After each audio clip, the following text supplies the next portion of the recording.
welcome everybody to another edition of Voice of Bodybuilding. And who better to have on the Voice of Bodybuilding than my old Mama Luke brother, King Kamali. What's up? What's up, everybody? What's happening, what are you brother? are you in prison? Are you in prison? Where am I? I see the orange. Oh, no, there's a logo. All I saw was the orange. No, man.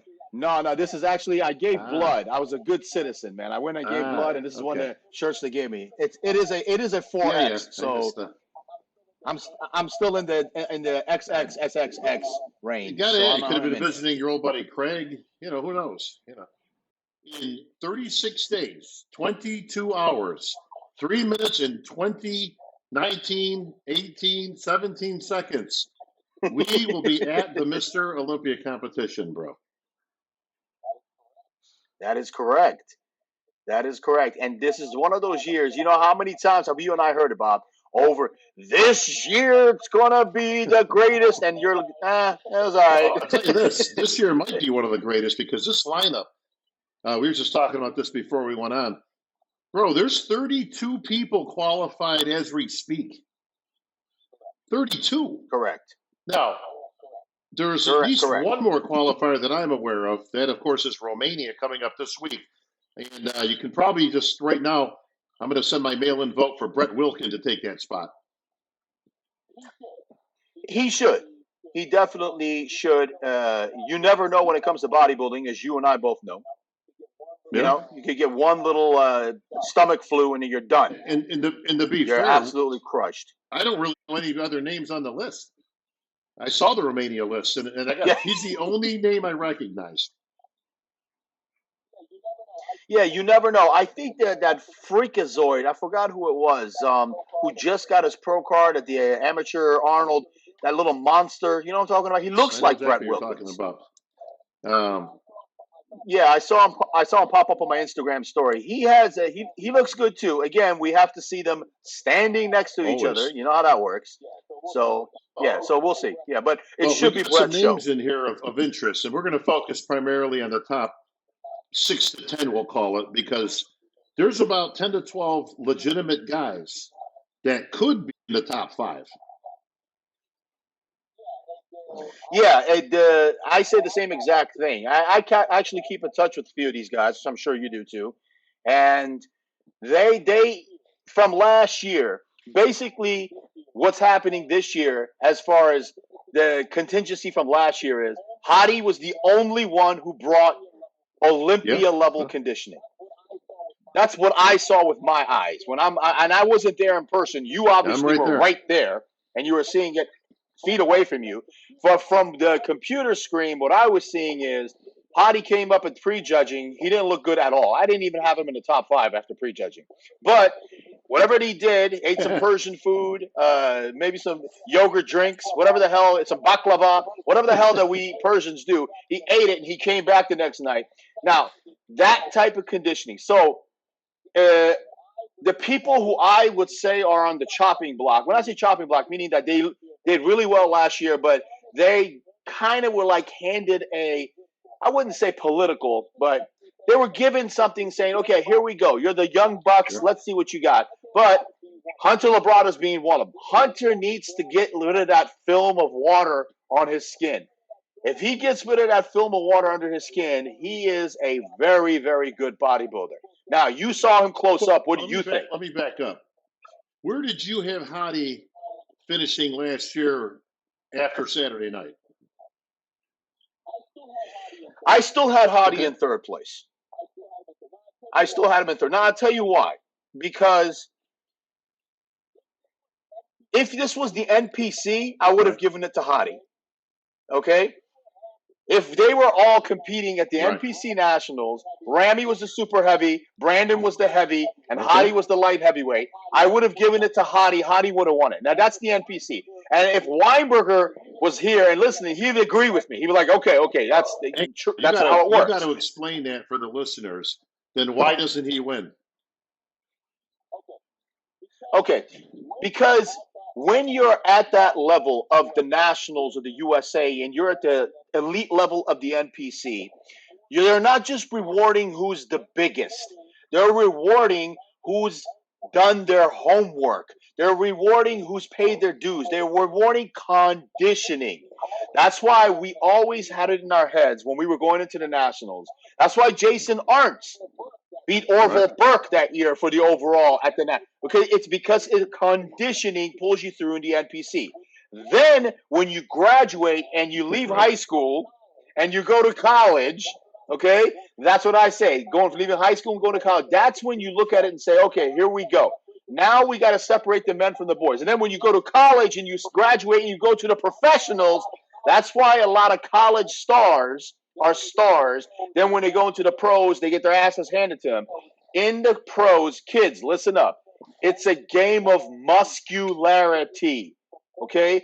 Proportions and muscularity and conditioning. Yes, conditioning is very, very important, but you have to have the muscle to back it up, and you got to have the genetics. So the genetic factor when you get to the pro ranks separates the Flex Wheelers from the Porter Cottrells. Okay, so both both good bodybuilders, both excellent, both professionals, but you can't. Flex is in a level all by himself because of his genetics. That's how it works in the pros. Kids, I speak King, luckily. So let me interpret this for you, okay? What King's talking to you, and what he's trying to explain, is that conditioning will win out mostly in the NPC level. Then as you graduate towards the pros, you need a combination of size, muscularity, and conditioning. And then when you get to the Olympia level, you need a combination of all those plus. That is correct. And that is why a absolutely shredded to the bone, crazy Sean Ray could never in a million years beat a Ronnie Coleman or a Jay Cutler. It's just not possible because of the muscularity factor. Sean at 202 pounds and 205 pounds was one of the best 202 pounds, 205-pound bodybuilders ever. But when you're standing next to someone who's as wide as a Mack truck and whose quads are bigger than your entire body, you can't. That's just the Olympia. Sure. See, people don't understand Olympia size and conditioning. That's a whole other animal, right? When it comes to that type of stuff, because what you can't have is one thing can't rule at that level, right? It can't be all size, can't be all conditioning, it can't be all anything. It has to be a combination of everything. We've been saying this for years, okay, for years. That's the difference when you get to the Olympia level. Now, this is real interesting, King, because we've got some names in here, all right, that have these combinations that are going into this Olympia, and some of these guys, this is their first Olympia. Most notably, there's a guy going in. You may have heard of him. His name's Chinedu Obieka. Do you know who that is, King? No, you don't. You know why? Because you call him Andrew Jacked. How about that? Andrew. Okay. Much apologies to Mr. Andrew Jack. Andrew Jacked is not his real name, everybody. Okay, but listen, I like it. It's got a nice ring to it. But this guy's got a hell of a physique, buddy. Let me tell you something. If there's anybody in this lineup, and we're going to go through a couple of these names, but this kid's got a legitimate shot, right? I mean, listen, he's bigger than Rami. He's taller than Rami. He's got a ton of muscle. He gets some great conditioning, and I don't even think we've seen his best conditioning yet. Any chance that this guy gets in the first call-out, King? 100% yes. Okay. If and only if, well, I'm going to give credit where credit's due. If George brings him in at a 100%, okay, then yes, he will be in that first call-out. Now, I have gotten tons and tons and tons of messages and questions through email and Facebook. And it's even when I go to Instagram Live and they say the same thing. They always say, who do you got in the top five? Who do you got in the top five? My answer to them, very simple, has been same as last year, but Andrew Jack will be in there somewhere. That's what I've been telling everybody. Same as last year, but Andrew Jack is going to be in there. He's going to slide in. Now, a lot of people were doubting him. Now, here's my only problem with Andrew. Amazing. These Nigerians, by the way, not just Andrew, all the Nigerians, very scary. Very, very, yeah, there's three of them. They're very scary. Now, Andrew's got that little waist. He's got that X-frame. He's got the full 3D muscle. Okay, that's the important thing to remember. He's not a Dexter Jackson grainy muscle.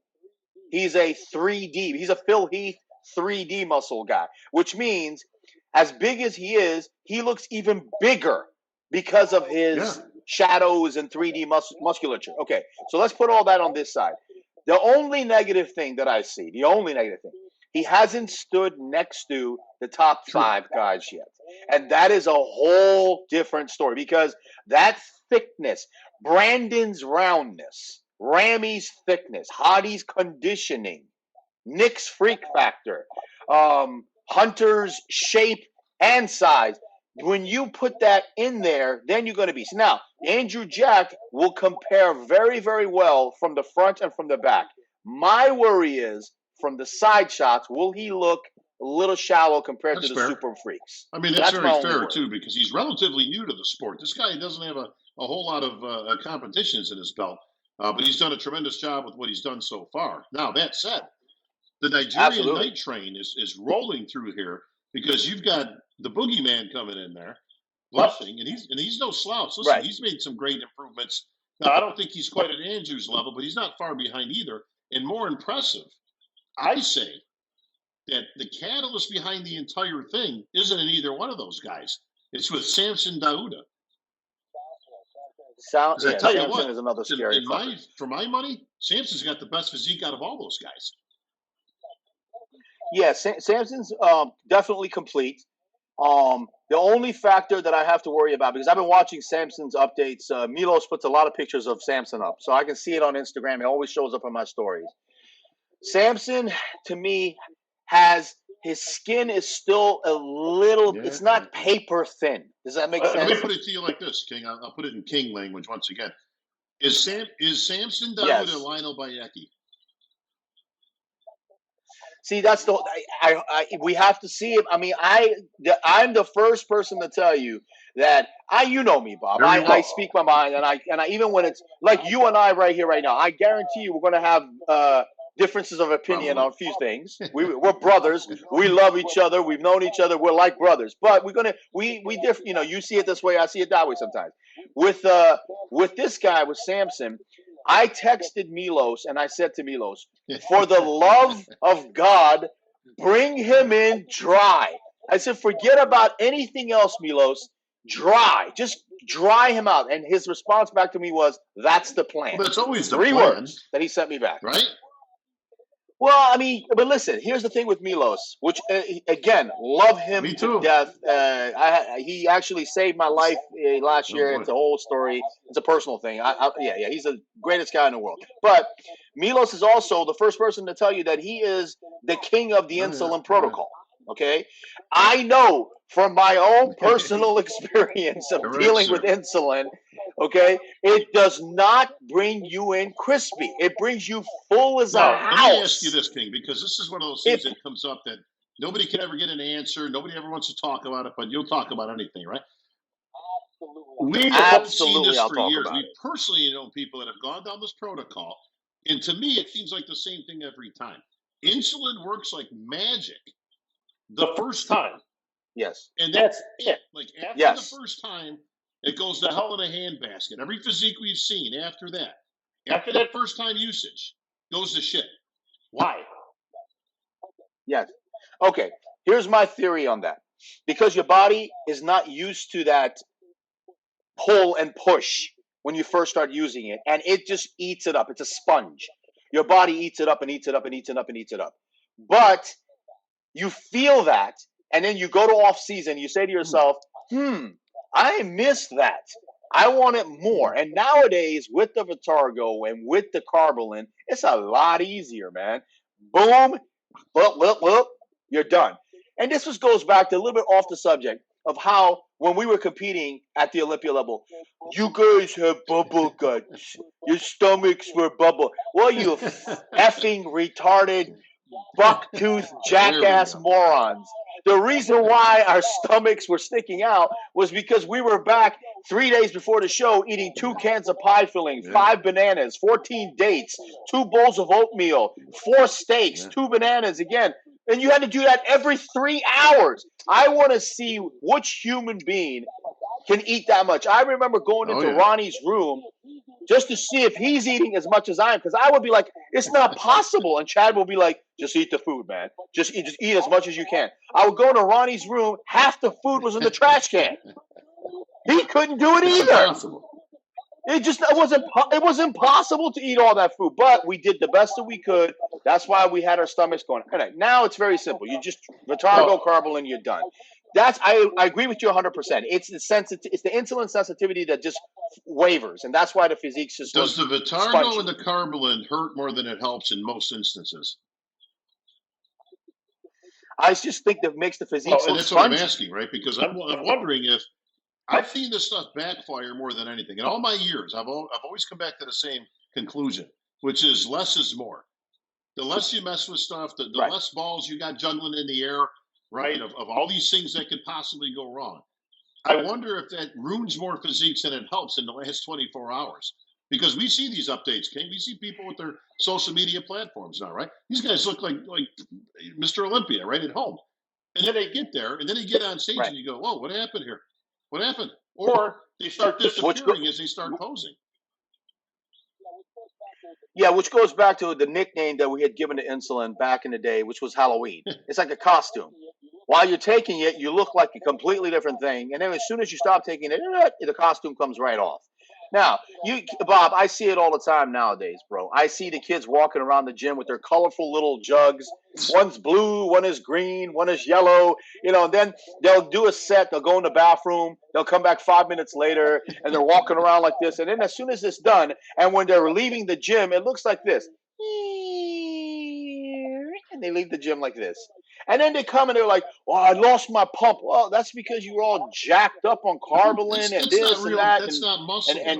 That's not. You're not building nothing. No, it's not completely fake. I mean, listen, we all know about all the ins and outs of bodybuilding, right? But it still comes down to two factors and only two factors: breaking down muscle tissue and building it up bigger. That's it. That is correct.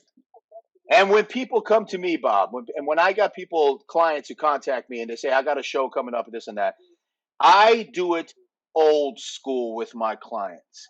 They suffer. Nowadays, they call it. I'm sorry, I can't say it without laughing. Peak week. Right? If there's two words I hate, bro, right? I add that. It's peak week. I'm in peak week. Shut the hell up. Please shut up. It's not. Nobody ever in our day referred to it as peak week, okay? Just because it sounds ridiculous, okay? We also never call them hammies, okay? Your girlfriend isn't. Your wife isn't triggers, okay? I hate these are words you can just add to a list of shit I don't want to hear ever. I trust me. I've gone through thousands of screaming at people. I've given up on that. Yeah, it's not peak week. Your last week, we call it hell. That's what we used to call it. And how I do it, how I put my clients through it is I do the same thing as we do all the things. Okay, we do everything that we used to do as far as the sodium and the potassium and the electrolytes and then the loading and the carb depletion and the double 2 hours of cardio. And the funny thing is every time locally when I used to go to a lot of the local shows, Steve, Bev, all the locals would be sitting there judging. And every time one of my athletes would come up, and it was either Bev or Steve would turn around and look at me and they'd be like, "One of yours?" I'm like, "Yep." Because it had a completely different look. It wasn't that puffed out insulin look. It was a grainy, crispy, sucked in look, which you just don't see anymore.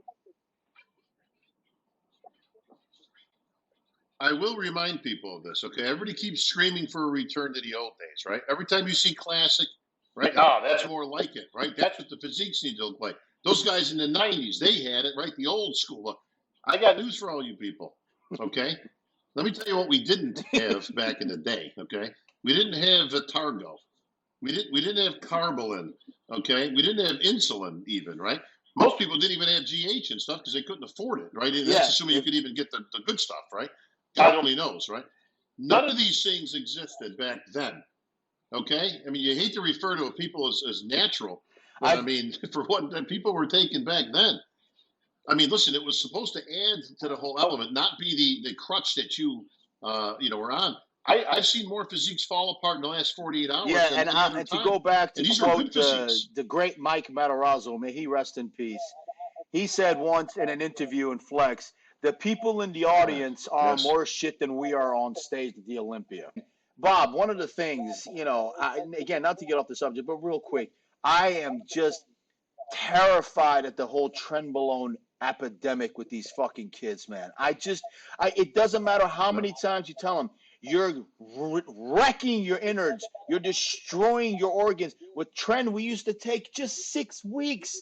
It was a last minute thing, and now it's a all year round protocol. And these kids have no idea what the hell they're doing. They're not going to live to see 50, man. I'm telling you. Well, yeah, this is a big problem, and the other problem is you've got some pros now coming out. Now these are our era pros, okay? Chris Cormier and some of these guys in Flex, right? And they're actually coming out now saying, "Listen, a lot of the stuff I did was detrimental, and I'm feeling the effects now." So this isn't ancient stuff. This ain't stuff from the '70s. And, they didn't know what they were doing back then, right? No, actually, they were smarter back then because all they had was real juice, and that was it. There was nothing else, right? And there was no black market because there was no reason to have a black market back then. Nobody cared.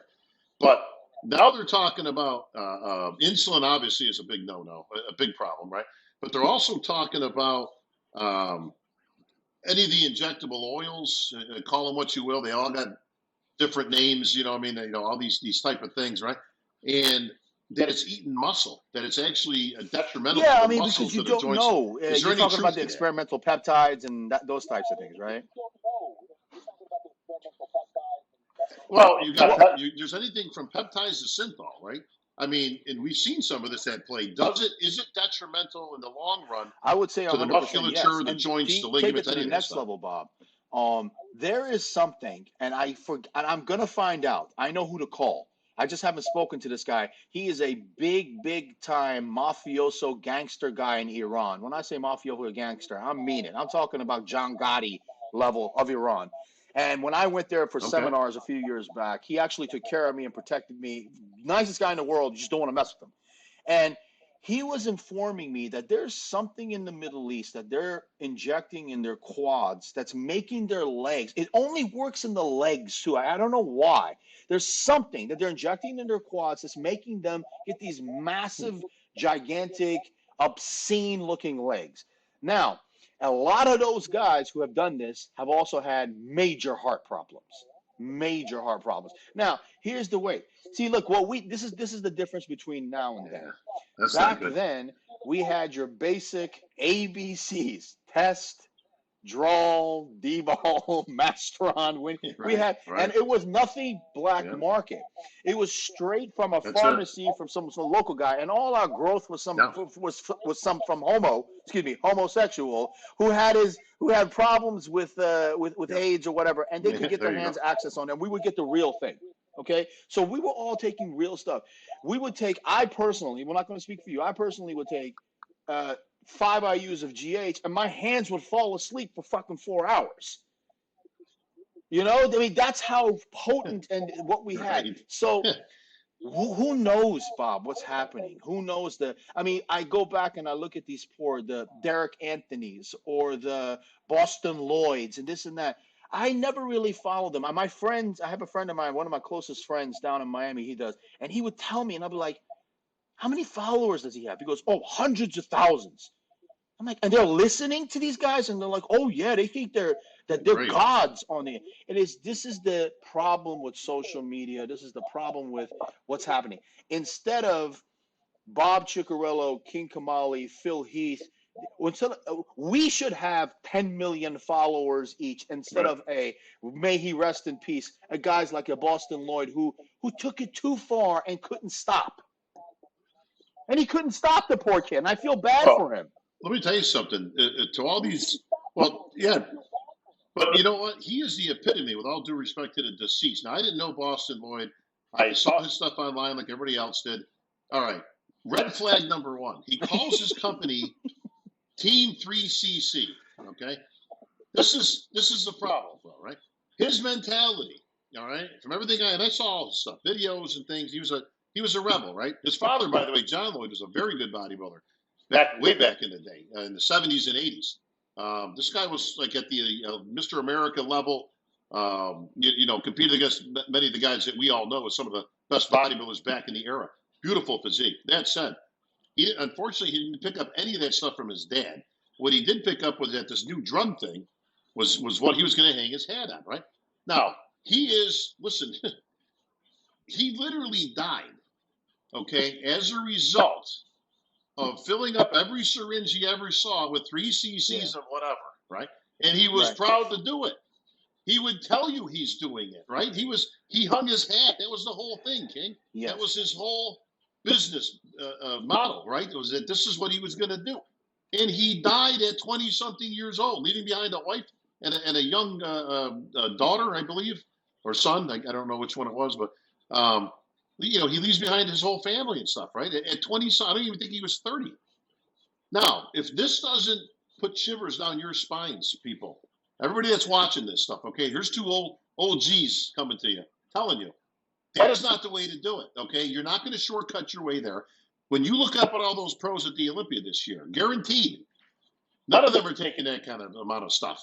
Trust me on this one. You think, these guys are taking ridiculous amounts of steroids. Listen, when Phil Heath turned pro, I can assure you, okay, he took less than the local guy who won your Mr. Main Street competition that year, okay? It's all about genetics, predisposition to genetics, how your body works with it. Some people don't respond as well as others to the juice or the gear or whatever you want to call it. But please do not just start loading up syringes with garbage. And you don't even know what the hell you're getting these days. That's a whole other thing, right? But, bro, if this guy's not the epitome of an example of what not to do, he actually died, everybody. Yeah. It's like, hey, don't do I what didn't this know guy him, was but he doing. did contact me a couple of times and wanted me to come on his show. And I very, very politely and respectfully said, I can't, my friend, because I just don't want to be a part of that. You do what you got to do. Okay, I'm not gonna hate on your hustle. If this is your hustle and you're making money from it, God bless you. Go do what you gotta do. But I can't be a part of that. And he said, I understand that. I respect that.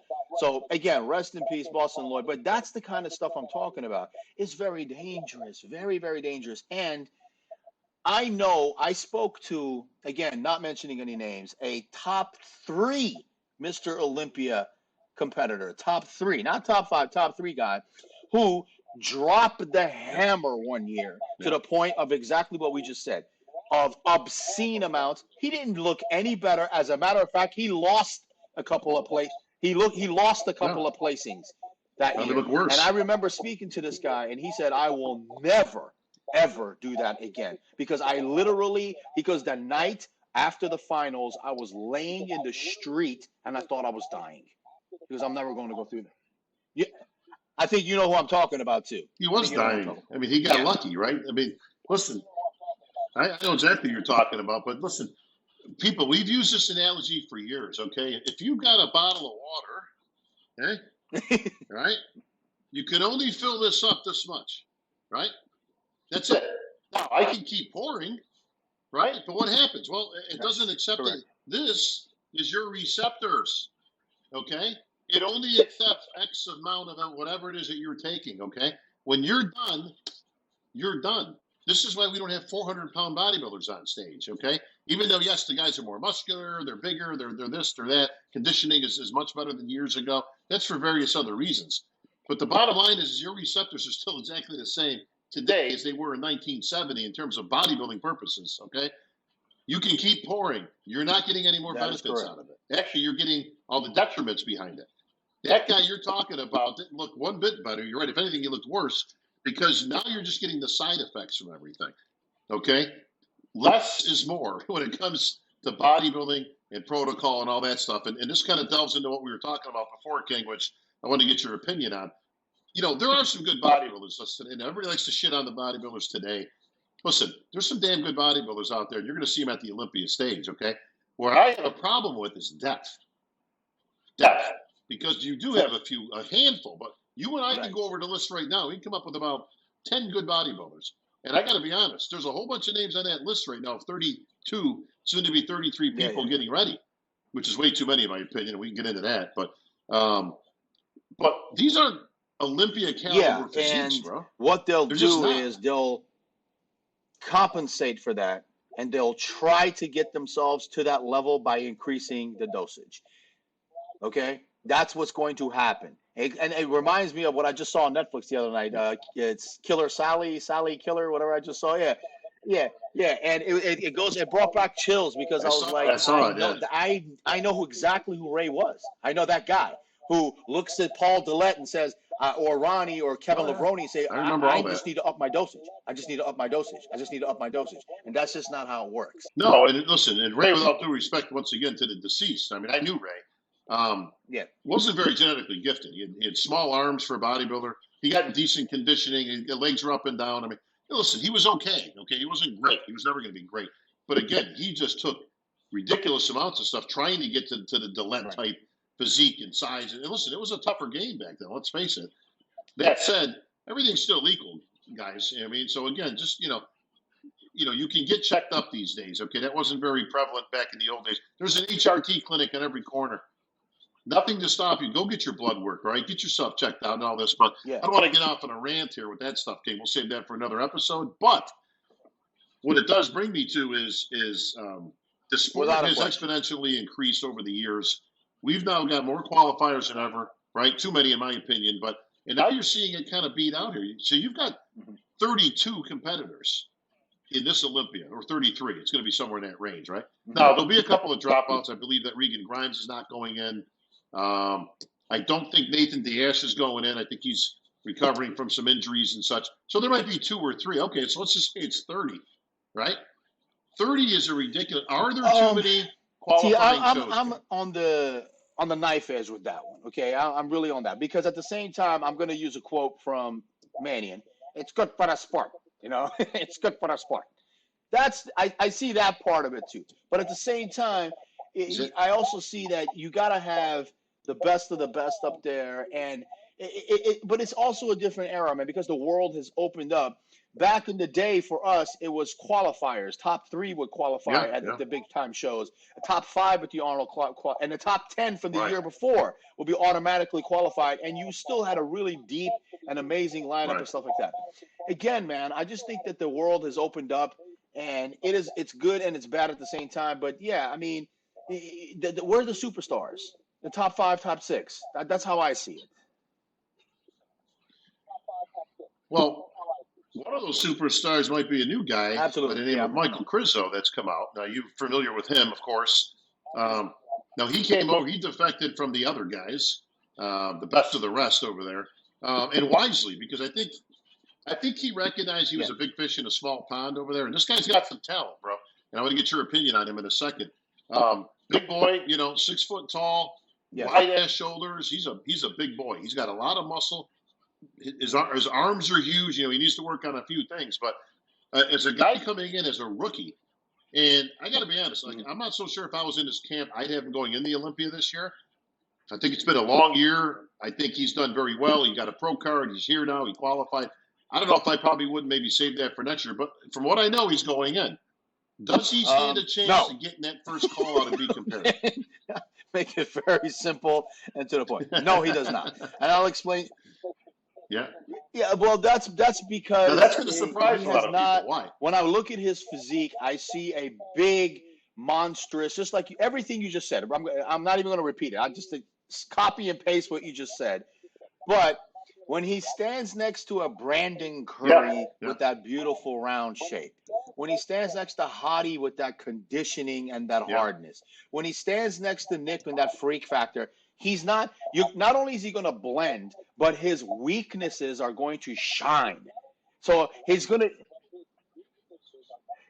Well, it's going to what he's even got a the few tiniest weakness on the Olympia stage looks huge. Now, what I would have done if I was him, I would have waited and done the New York Pro in 2023. Okay. Do the New York Pro, win the United States crowd, win the New York crowd, because that's what you do. You want to make a stop. You want to make your mark in the United States. You go to Weinberger's show. You do the New York Pro. Steve's gonna love you. Sure. The fans are gonna love you. Everybody's gonna love you. You know why? Because you brought the freak factor in there. That's exactly what Ramy did. Okay, that's it. He should have waited for the New York Pro. Now he's gonna do. I couldn't agree more, bro. He'll be a crowd favorite, but. Ramy and the rest of the guys, I just think there's too much firepower, and he's just going to blend, and he's not going to be because let me put it to you this way: you're going to have him and Andrew Jack standing next to each other. That's going to tell the whole story right there. Let's see what happens. Well, unfortunately for him, because I do think he's good new talent, right? Now that said, having big, gigantic, huge arms is always, always, always Yes. at the expense of having a good back. We have seen this time in and time out from a Paul Dillette who had no back, but the biggest arms you've ever seen in your life, right? To any of the current guys. Like I said, you can pick up anybody. Matt Duvall. It's always at the Phil Heath when he first turned pro. He was all arms, right? Matt Duvall was a guy, and we can go down, right? If you get, chances are, if you've got fantastic 24-inch pythons, brother, okay, that you are probably lacking back for some reason, right? And we can go into the whys and the mechanics of it and all that stuff. But here's Crizzo's problem. That you cannot be lacking at the Olympia level. When they turn around, he might be comparable from the front, but when they turn around, I think he's going to get blasted from the back. And I'm with you. Go in New York, man. Get yourself a fan base. Enjoy being a new pro. Go wave around and go to parades and all that stuff, bro. And come out next year smoking. Yeah, people take out the chest factor in bodybuilding too. You can't just be a meathead that steps on stage and says, "Hey, I pick things up and put them down." You can't do that. Okay, you got to have a little bit of brains up there too. He should have had the strategy, and the strategy should have been the New York Pro. Now, speaking of what you just said, my Mama Luke brother, being the wise Jedi that you are, yes, to this day, you still win the Olympia from the back. Sure. That will never change. I don't care how many times and how many people, what kind of condition, how big your legs are, doesn't matter. You win and lose the Olympia from the back. And that's when your boy, we had this conversation last week, I believe, you brought up a name to me, and we had a little bit of There we go. We didn't see it the same way. Derek Lunsford. You said Derek Lunsford, and I'm going to quote you, will probably have the best back double bicep in the lineup. Isn't that what you said to me? Okay, so I'm telling you right now that a guy like that when somebody says Derek Lunsford to me, they get upset when I give them a little bit of friction. They're like, "Oh, why don't you like Derek?" There's not. I am the absolute last person on earth that's going to not like that kid's physique. Beautiful. Okay, tiny little waist. The lats are ridiculous, and I've seen on Instagram, and I see that he's getting bigger and better, and his but once again, you're standing next to, when you put Derek Lunsford, they have the same coach. If Hani puts Derek Lunsford next to a Hadi Chupon, Hadi's going to swallow him alive with that conditioning and that density. That's what I see. Oh, we got Sting. I don't know. You're like, you have eyes, my friend, but you do not see. Okay, there is no way on this earth Hadi Chupan swallows up anybody. He better be worried about Bonak, because you haven't even mentioned him yet. I'll say this. You can't drop it on that guy. Let me say a couple of things, right? Because this is the VOB podcast. Okay, and we put the VOB aside. This is also the Mama Luke podcast, because you and I are not going to bullshit these kids. And whether it be Nick Trangilli or Dave Palumbo or the MD guys or Dave Harris, all these guys, everybody has their own little vibe and how they go and they say this. But right here, we're going to speak from experience, okay? And I'll tell you this right now. Hadi, the reason why Hadi and all the Iranian bodybuilders are coming up, and there's a lot of freaks that people haven't seen yet, is because that is the number one sport in that country. They are treated like how Ronaldo is treated in Portugal. Hadi Chupon is a god in Iran. I mean, that's how it is. They have dormitory universities for bodybuilding. They have government support. I mean, it's crazy over there. So for him, it's life or death. That's why he takes it so personal. I know you've seen Hadi on stage, and he takes it personal, and he challenges everybody on stage, because for him, it's life or death. Now, Derek, I have to see him. He's a short guy. He's going to have to stand next to, again, apples and oranges. You're going to have Bonak with that. I mean, you know what Bonak is? Bonak looks like he stood in a trash compactor, and the compactor put him down, and that's who he became. He became this walking mass of muscle. Bro, here's the problem you got, right? Derek is short, but he's still actually taller than Hadi and Bonak, right? He's actually taller than Nick, too. So here's the problem. He's going to go in there, and this is my prediction. Again, we'll go steak on this, only because either way we're eating steak, so it doesn't matter who wins. Right. So But the bottom line, Derek's going to come out there, right? Now, I think he's going to be smart about it. Derek's a smart kid, and he's got Hottie, sorry, that knows his shit, certainly. We all know that stuff, okay? He's going to be there. He's going to be in shape. If he's smart, he'll be no more than 20 pounds up over his 212 conditioning. Like, Correct. This guy's in the 220-something range. He's dangerous, right? But remember I told you last year. Now, this is before all the Pittsburgh bullshit, right? He came out, holy crap, Derek, this was before that, I told you. You did tell me that. Derek Lunsford had the best back in the entire show. I said, I remember I told you, I says, I don't care what category, Bumstead, Big Ramy, this guy, that, take them all, right? He had the best back. Now, that said, he's going to still have the best back in the show. And I'm going to go back to what you just said. Olympia's our one from the back. Let me tell you something. Derek Lunsford's going to come out there, and this is going to be an eye-opener to somebody. I see those three guys I just mentioned in particular, Hottie, Bonac, and Nick Walker, they're all on the edge. I think they're on the edge of getting booted out of the top 5 because I think Derek is almost a shoo-in to be in there. And I can't wait to see Andrew Jack in there and or Sampson if he doesn't look like Bayeki from the back. And because that kid's, again, he's got the most pleasing physique out of any of them. But you know what I mean? You've got some legitimate talent coming in there, bro. And those guys, Misery likes company, right?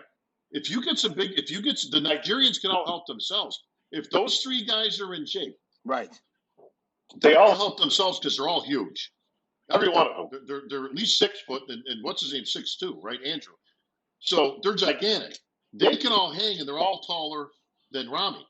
They make their own company there, but they make the smaller guys look really small by comparison, King. It's going to be real interesting. Again, love you like a brother. I still think Derek is going to have a hard time standing next to these. I still have it. I mean, it's something in my heart to say to you, and I'll explain to you why. I'll give you my reasoning behind why I say this.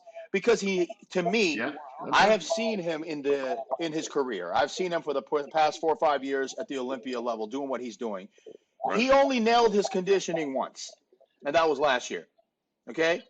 That's it. Now, you can't deny that. Anybody out there can't sit there and say you're hating. No, I like him. I think it was damn close last year between him and the Giant Killer. And I think Sean pushed and pushed and pushed. It could have gone either way. Now, Derek had the better structure and all that stuff. Yes, I'll give him that. But it could have gone either way because he didn't knock the champion out. He beat the champion, but he didn't knock him out. But I only saw him nail his conditioning once. Now, you could sit there and say to me, King, he was trying to make weight. Okay. That's why I got to see him. Let's see him 20 pounds fuller. Yeah. Me personally, I wanted to see Flex Lewis and Hottie Chupon one more time. I wanted to see that. And I think Dan Solomon was salivating. Yeah, that would He was cool. probably like, hey, Hottie Chupon, Flex Lewis. Oh, yeah. Listen, well, God bless Flex Lewis. I can say he'll be there. I like Flex. Sure, Flex was he's a very good guy. Being a 7-time champ. But the fact you bring him up brings a question to mind. I got to ask you. All right. So Derek obviously says, all right, we'll see you later. Take your 212 title. I'm going with the big boys. Okay. Sean Clarita actually qualified for both. Now you can only compete in one. Wisely, he's going to choose now the 212. And even if he wasn't thinking of that, the second Derek went, of course he's going to go in a 2. Try to get your title back, right? Now, this does create an interesting scenario, though. Breon Ansley, okay, who has traditionally been in Classic, all right? I think his best days are behind him in Classic. Agree. I think that the Class is caught up, and now they're over him, okay? With Bumstead as the champ, you got a Dino there, right, from Brazil, Ramon, right? People love him. He's got a great – you got Urs, 20-something years old. The kid's fantastic. It looks like Bumstead, just younger, right? You got some talent, but they're all tall. They all got that classic look. They can all do this. The Archer pose. Go ahead. Right? So, if I'm in Breon, now I had him on an interview not too long ago, says, now I'm still going to go in the Classic. I've got unfinished business. Yes, speak wisely. I submit to you this, my Mama Luke friend. You've got it. You've won the Olympia twice in that division. Okay, there is no more unfinished business there. I tell you where your unfinished business is. If I'm running against, I would have to agree his with you ass on in the that 212. Right? I mean, bro, he could be going for history. Nobody has ever won. Nobody. has ever won two Yeah, different I divisions at the 100% agree. Olympia level 100%. ever, right?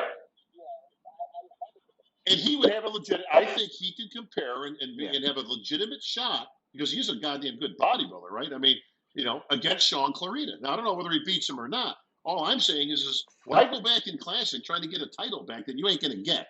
Because I don't think he's even going to be in the top 4 this year, bro. I think he's 5th, maybe 6th, as those new guys and the tall guys are all going to tower over him. And not to take out, because I can't leave him out. Terrence Ruffin is. Let me tell you something. It's hard as a champion to step away. You know that, Bob. You know as well as I do. Yeah, but listen, I know, but listen, he's won it twice already, and now he's lost it to Bumstead. They had the rubber man. Listen, Bumstead's ahead above him now. Okay, I look at it like Mark Anthony, right? First year when he wins men's physique, right? Beautiful, great. There's the champ, this and that. And every year after that, he kept falling back further and further. Everybody said, "What's going on with Mark? What's going on? What's happening?" It's like nothing's happening. Correct. What's happening? Everybody else kind of came up. It's like the division defined itself. Mark didn't do anything wrong. He didn't do anything. It just I got a better example. Which now I'm gonna play you for a second. So for the kids out there, let me translate what Chick was just saying. I love it. The best example of that would be Dana Lynn Bailey. That to me is the Wikipedia example of what you just explained right now. Perfect. She was the original women's physique champion. Put her next to that. Yeah. Who was that black chick that was a Flex Wheeler mutation freakazoid? Even though you know what I'm talking about. Yeah. She, what's her name? Shanique. I'm forgetting her name. I mean, you looked at her and said, Shanique. "What the hell is that?" And the current champ, her name is, I'm sorry, whoever, I forgot the current champ, Sarah. But I'm sorry, Sarah. I'm sorry. Beautiful. Sarah. And Sarah said, "Fuck that. I can beat this girl. I'm going to outwork her. She pulled the Dorian. She goes, I'm going to outwork this guy. And she did. So that's it. She did. Dana Lynn Bailey, who is an icon, who I look at as another Monica Brantish type girl who came in there and brought all the girls, and they made the girls say, "Hey, she's cute and she's still muscular." And Mannion and Sandy, they did correct. They had a great representative of the sport. God bless Dana Lynn Bailey for what she did for women's physique. But put her in there now, and she'll get stomped because the sport passed her. Just like Ronda Rousey. Well, the sport caught up, and they kicked her ass, and they passed her. It's the same This is where I think that Breon's making a mistake, bro. Like I say, if I'm running his camp, I got him in the 212, man. This guy can make a run at the title. He can make a run at. I'll tell you what, you got unfinished business. Your unfinished business is making you history. Make a very, very good point. And Breon has a different physique, and he's got that Dexter graininess when he gets in shape. And with that Dexter graininess, with an extra 8 to 9 pounds pushing that muscle, yes, he would look at next level shit. Yes, I agree. Right. It'd be a hell of a competition. I mean, listen, it'll still be a hell of a competition, but to me, Clarita's going to be very difficult to beat without Lunsford there. Now you can make a case for Kamal. I can't leave my boy out because I have tremendous respect for him. And at 50 years old or 51, whatever he is this year, I mean, he's got a young man's physique. I mean, this guy defies. He's another Dexter, right? When it comes to physiques. Now, again, they've gone back and forth, so that'll be a great competition. But just my own 2 cents. Unfortunately, we've got a few minutes here, King. We're gonna have to do this in 2 parts, but I'm gonna have to have you back like next week because we're never gonna get through. We got too many stories. We haven't even gotten to the fun stuff yet. But but as you're looking at, so you've got the list in front of you, King. Now we've mentioned some of the top names, but there's a whole second crew that's good. You know, people like Akeem Williams. People like Ian Valliere, right? People like Brett Wilkin. I assume he's going to qualify and win Romania. So having the list in front of me, my Mamaluke brother, I will list off the second crew, as you call them right now. I would say if Regan does it, he'd be in that second group. Charles Griffin would be in that second group. He's out. He's not doing it. Hassan Mustafa, he would be in that second group. Ian Valeri might be in that second group. Yeah. Akeem. And Yeah, that's about it. Yeah, so those. Now, do any of those guys, out of those Okay. guys, let's just go with that crew. Now, Regan's definitely out. He's not going in. Out of that crew, who stands the best shot Akeem. of making any kind of a, quote, upset into the top six? Yeah. I would think so, too. I would agree with that. This guy's he's got more muscle than anybody, man. He's another one, though. He's got that thick skin, especially from the back. Is that genetics? Is it training? Is there anything you can do for it?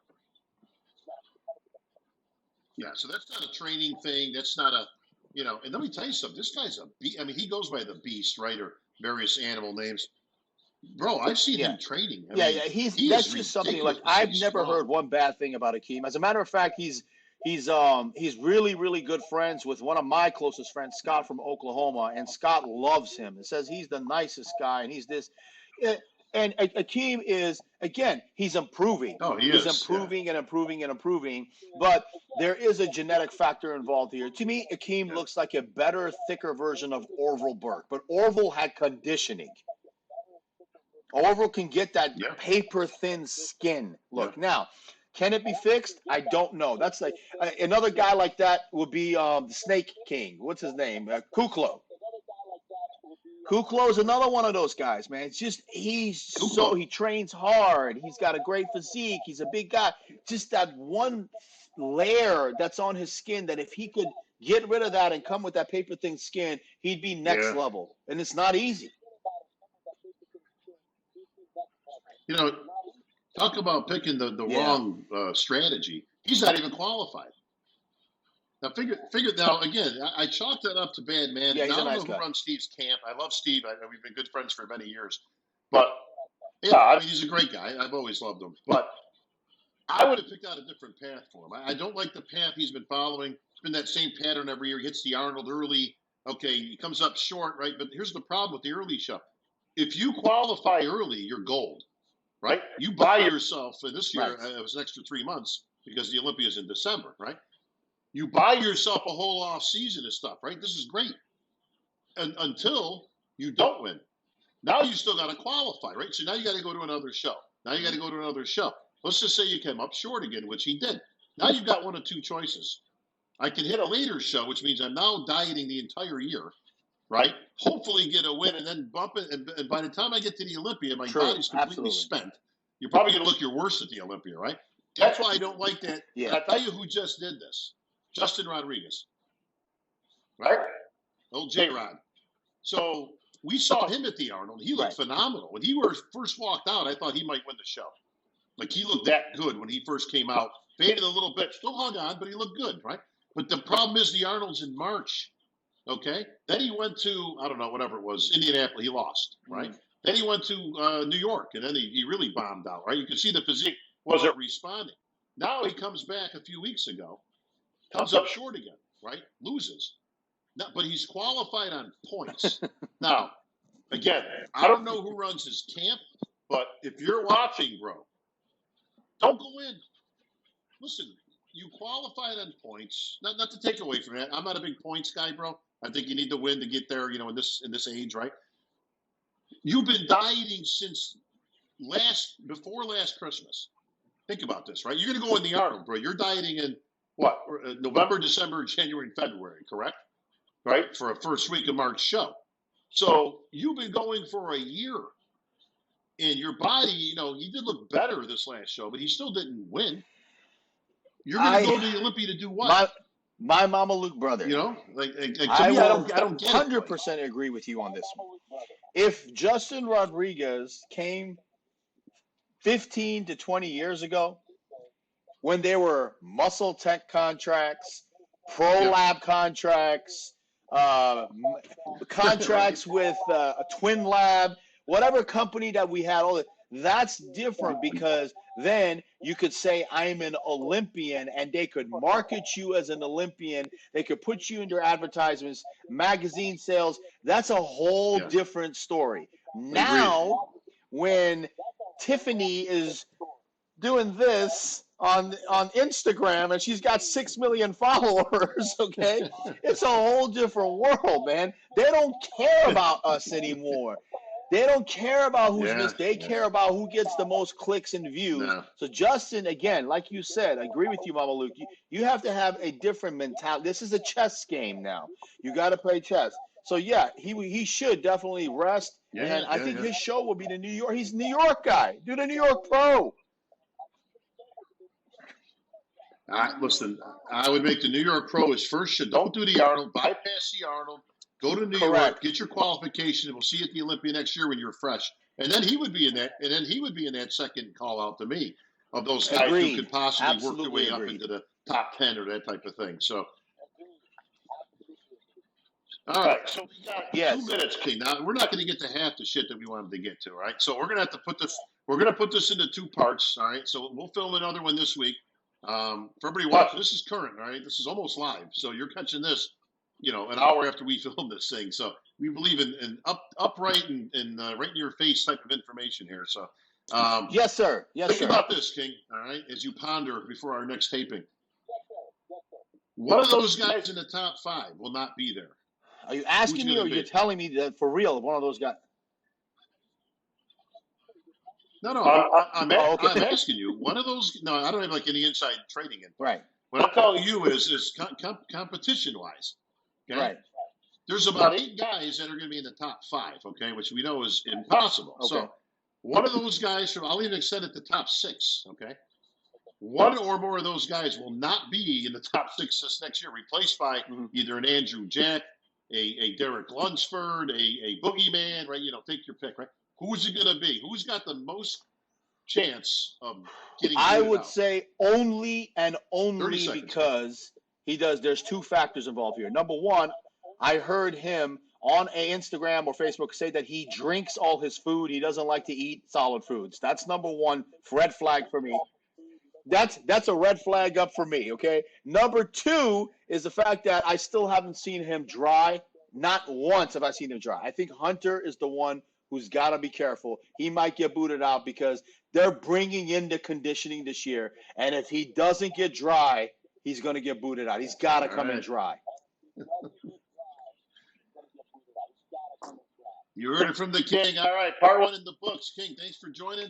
Part 2, we're going to be filming this week, folks. So stay tuned. All the fun stuff coming out in the next edition of The Voice of Bodybuilding. We're out.